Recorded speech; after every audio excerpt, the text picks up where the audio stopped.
Okay, so we've been talking about the 5 principles for good object-oriented design that are captured by the SOLID acronym. We are at dependency injection, and as I mentioned last time, we hijacked the letter I in SOLID to be injection of dependencies. Close enough. Usually the I is used for interface segregation, which if you read in the book, there's a little bit of material on it, but it doesn't arise very often in Rails. So we chose to talk about dependency injection instead. By the way, we had, a couple of years ago when we had this class, we had a guest speaker from Google. Actually, those of you who are big JavaScript fans, there's a framework called AngularJS. This is the guy who wrote Angular. He's a kind of a JavaScript guru. He came to talk to the class, and people were asking him questions about, how do you get a good job at Google? What do you guys ask in interviews? And he said, well, we care that people understand how to do good object-oriented design, so if you don't know what dependency injection is, don't bother to apply. So, just saying, if you weren't, okay, now you're all listening.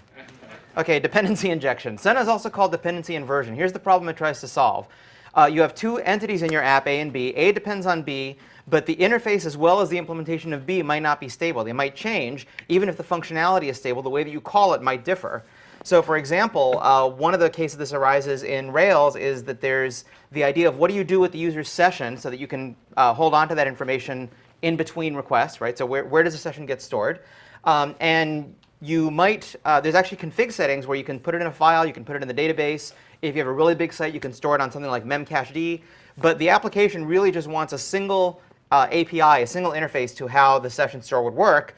So what you do is you actually inject an abstract interface in between the 2 pieces, and you have both of the things depend on the abstract interface rather than directly depending on each other. And the idea is since you control that interface, you can make that interface match what happens when either side of the interface changes. So this is kind of why some people call it inversion of dependencies, whereas before you either have to decide, well, does A depend on B or does B depend on A? Now they both depend on this thing that you've injected in between. That's the injection part. And where this comes up in Ruby often is when you extract a module to isolate an interface. So that's exactly how session storage actually works. Session store in the Rails framework is actually an interface.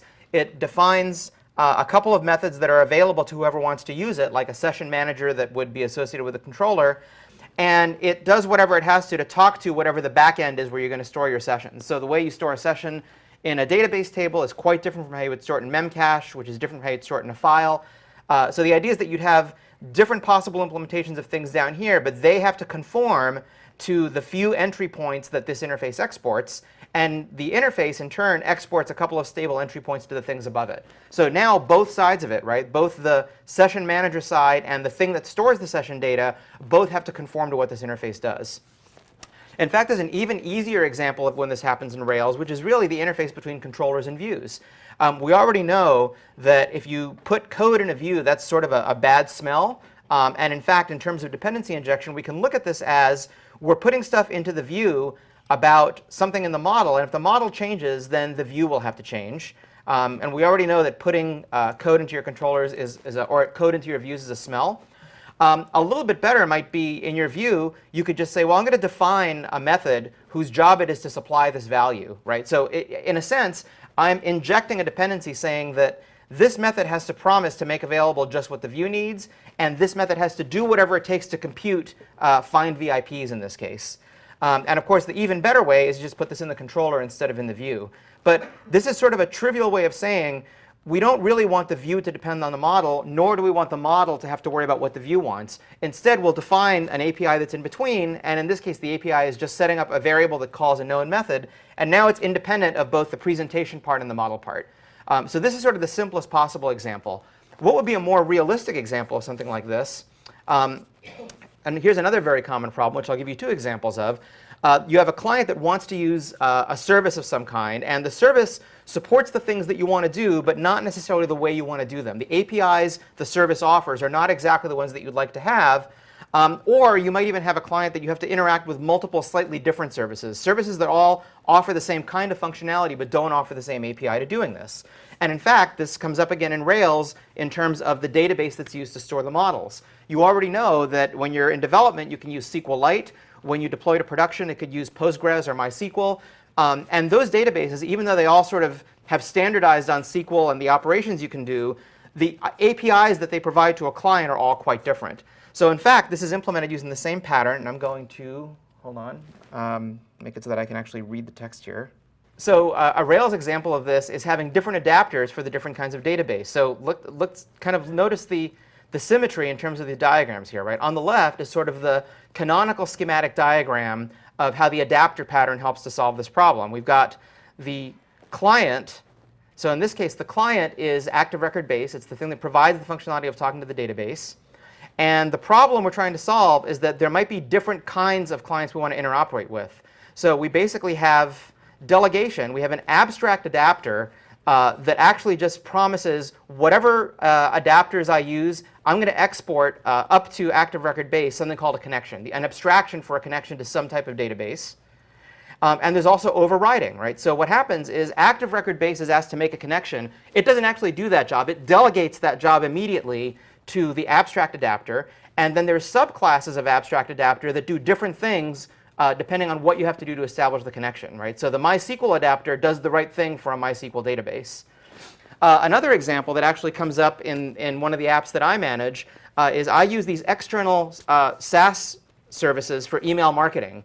As it turns out, if you're trying to send thousands of emails, even if they're legitimate, it's really hard to do that. You can't really do it yourself because of spam filters and stuff. So there's now third-party sites that provide this service for you. And most of those sites have RESTful APIs so that you can use them from within your own service without your end users ever having to see their front page. So Mailchimp and Constant Contact are both very popular versions of these. And they have similar features. You can maintain a list of subscribers. You can add or remove users. You can send emails out to them. You can check who's read which emails.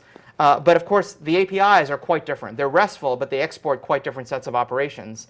So from my app's point of view, one of the components of a customer is what kind of email list they're on. And an email list is an abstract interface that has opt-in, opt-out, and update your email address, right? So from the point of view of my app, these are the things I want to be able to do. Given a customer, I want to let them opt into email, opt out of email, or change the email address they have on the subscription list. And one of the interfaces that I use is Mailchimp. That means that I have to define a class that wraps Mailchimp's RESTful API with something that matches these methods so that I can delegate these methods down to my class. And similarly for Constant Contact, which has a different set of methods that offer similar functionality, I can create a Constant Contact list, which is another subclass, right? So it's the same pattern. I'm using delegation to an abstract class, and within the abstract class, I can subclass to get the behaviors I actually want.